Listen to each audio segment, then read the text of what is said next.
ఈరోజు రాష్ట్రంలో ఇప్పటికీ దాదాపు 56 మంది లాగా ఉన్నాడు. మేము అసెంబ్లీలో అడిగిన బీఆర్ఎస్ పార్టీ తరఫున ఆటో కార్మికుల్ని కాపాడుండ్రి, మనిషికో 10,000 రూపాయలు నెలకు సాయం చేయండి అని అడిగాం. ప్రభుత్వం నుంచి స్పందన లేదు. ఓ రోజు మేమందరం ఎమ్మెల్యేలం ఆటో ఎక్కి అసెంబ్లీకి పోయినాం. అట్లనన్నా ఈ యొక్క కఠినాత్ముడి కళ్ళు తెరిపిద్దామని ఆటో ఎక్కి మేమందరం అసెంబ్లీకి పోయి కూడా నిరసన చెప్పే కార్యక్రమం చేశాం. ప్రభుత్వం మీద ఒత్తిడి పెట్టాం. బడ్జెట్ పెట్టిండ్రు. ఇప్పటికి 10 నెలలైంది గవర్నమెంట్ వచ్చి, ఏం కొత్తగా కూడా లేదు. ఇక 10 నెలలైనా ఆటో కార్మికుల విషయంలో ఈ ప్రభుత్వం పట్టించుకోలేదు. వ్యవసాయ కూలీలకు కూడా సాయం చేస్తామన్నారు. వ్యవసాయ కూలీలకు 12,000 ఇస్తామన్నారు. ఆటో కార్మికులకు 12,000 ఇస్తామన్నారు. కానీ సప్పుడు లేదు.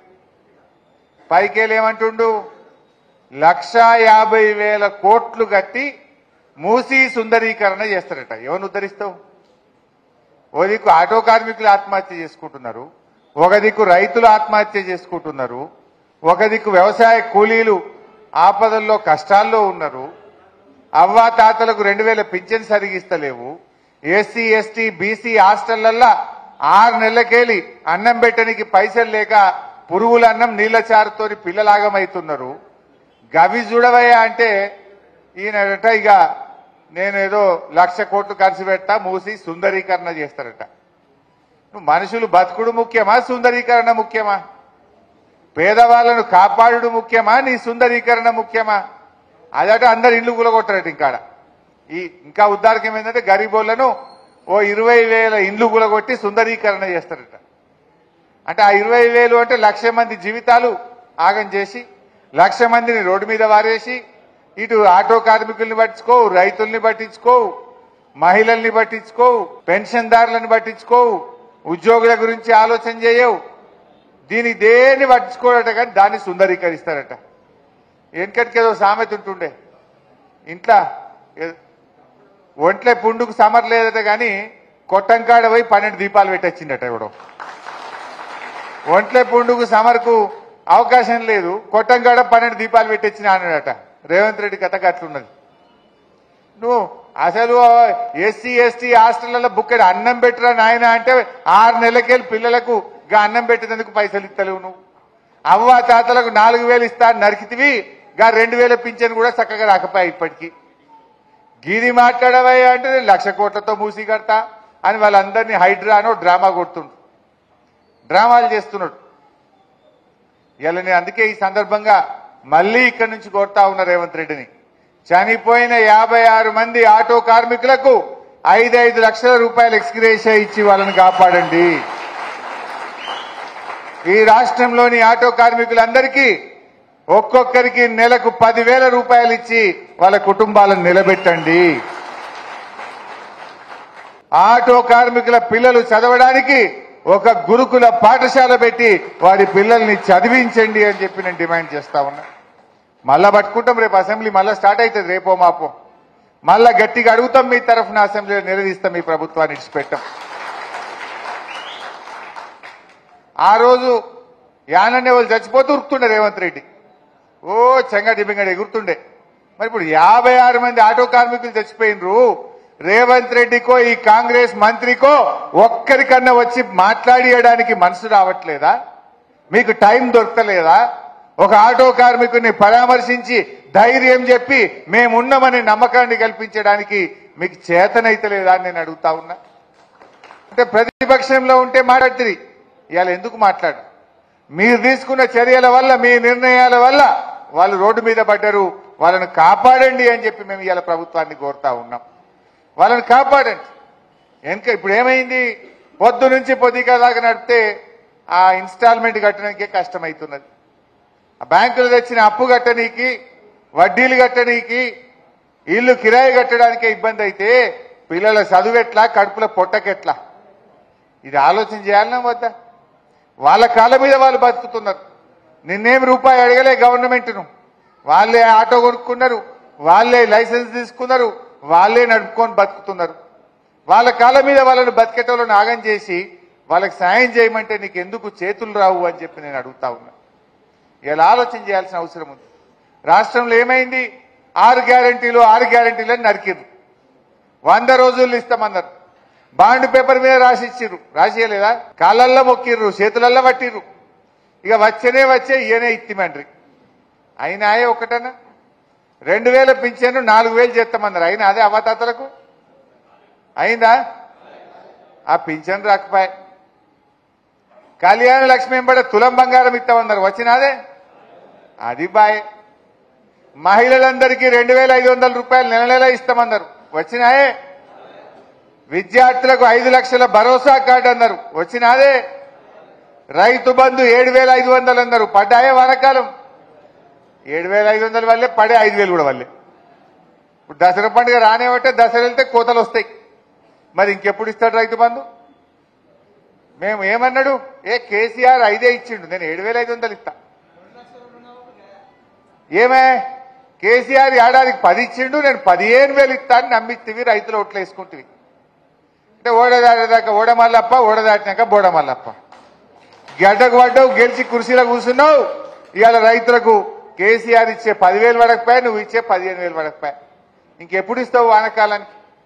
కరోనా ఉన్న కష్టకాలంలో కూడా ఇచ్చిండు కదా కేసీఆర్. కరోనా ఉంటే కూడా మీ అందరికి 10 కిలోల బియ్యం ఫ్రీగా ఇచ్చిండు, 1700 రూపాయలు క్యారెట్ మీద వేసిండు, రైతులకు రైతు బంధు ఇచ్చిండు, పేదవాళ్లను కాపాడిండు కేసీఆర్. కానీ వీళ్ళు రైతు బంధు ఇస్తామన్నారు. ఇది వరకు రుణమాఫీ సగం మందికి కూడా కాలే. 2 లక్షల మాఫీ అంటే ఏ ఊళ్ళ కన్నా పోన్రి, సగం మంది మిగిలిపోయింది. ఇంకా సగంకి ఎక్కువనే మిగిలింది కొన్ని ఊర్లలో.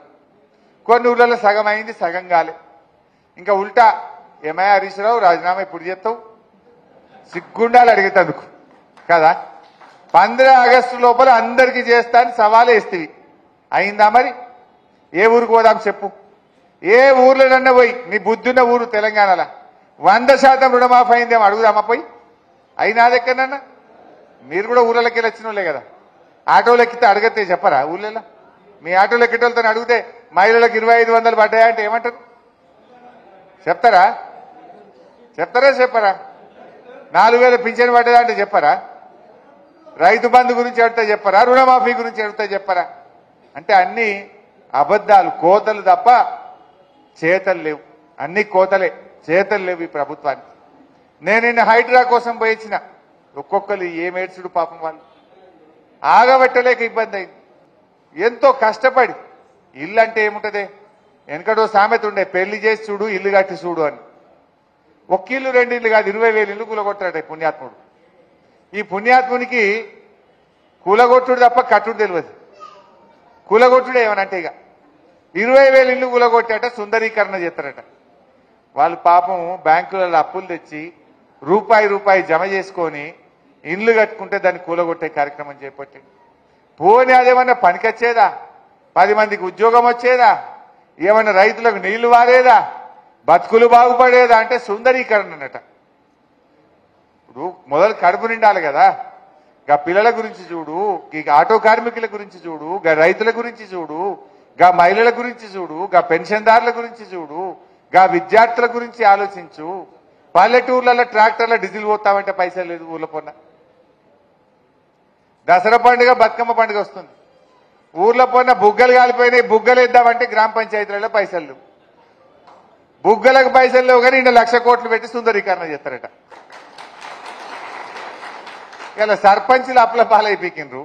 పంచాయత్ సెక్రటరీలు ఈ నౌకరి మాకద్దు, ఇక మేము ఇప్పటికే 1,00,000 2 లక్షలు ఉద్దర తెచ్చినాం, దుకాణం వాడు ఉద్దర బంద్ చేసిండు, మా జేబులోకి వెళ్ళి పెట్టి తంగైనాం, పండుగకు బుగ్గలేకపోతే జనం దనేటట్టున్నారు, మేము పెడదామంటే చేతుల రూపాయి లేదు, ఈ నౌకరి మాకద్దు అని పంచాయత్ సెక్రటరీలు అంటున్నారు. అంటే నీ పాలన గట్టున్నది. నేల విడిచి సాము చేస్తున్నావు.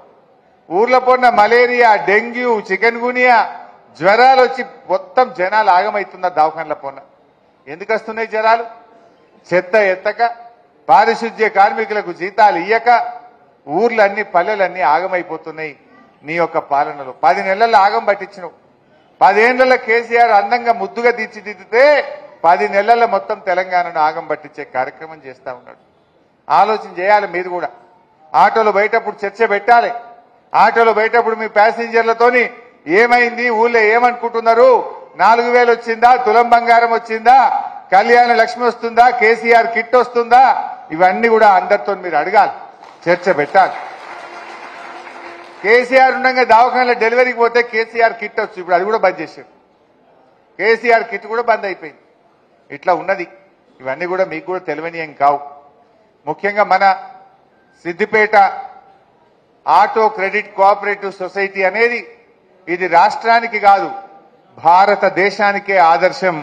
Siddipet auto credit cooperative society ఎందుకంటే ఇందులో 1498 మంది సభ్యులు ఉన్నారు. మీ అందరికీ 2 లక్షల ఉచిత బీమా చేశాం. మీరందరికీ ఇంట్లో పెళ్ళైతే 5,000 రూపాయలు పంపిస్తా ఉన్నాం. దురదృష్టవశాత్తు ఎవరైనా చనిపోతే 5,000 రూపాయలు ఆర్థిక సాయం చేస్తా ఉన్నాం. అన్నిటికంటే ముఖ్యంగా 5 రూపాయలకు 4 రూపాయలకు వడ్డీ వ్యాపారుల దగ్గర అప్పు తెచ్చుకోకుండా రూపాయి చారానకే మీకు వడ్డీ తక్కువ వడ్డీతో రుణాలు అందించే కార్యక్రమం జరుగుతూ ఉంది. అంటే ఈ సొసైటీ ఎవరిదో కాదు, మీదే. మీ సొసైటీని మీరే నడుపుకుంటున్నారు. కేవలం ₹1.25 వడ్డీ దొరుకుతుంది. ఇప్పుడు ఆ ఫైనాన్స్ కంపెనీలకు పోతే 5 రూపాయలు 6 రూపాయలకు వడ్డీ, 4 రూపాయలు డైలీ ఫైనాన్స్. అటువంటి దానిలో పడద్దు. మీ కష్టం వృధా కావద్దు. మీ బాధలు తగ్గించాలని సిద్దిపేటలో నా ఇంటిని 5 ఏళ్ల కింద కుదబెట్టి మీకు 40 లక్షల రూపాయలు ఇప్పించారు.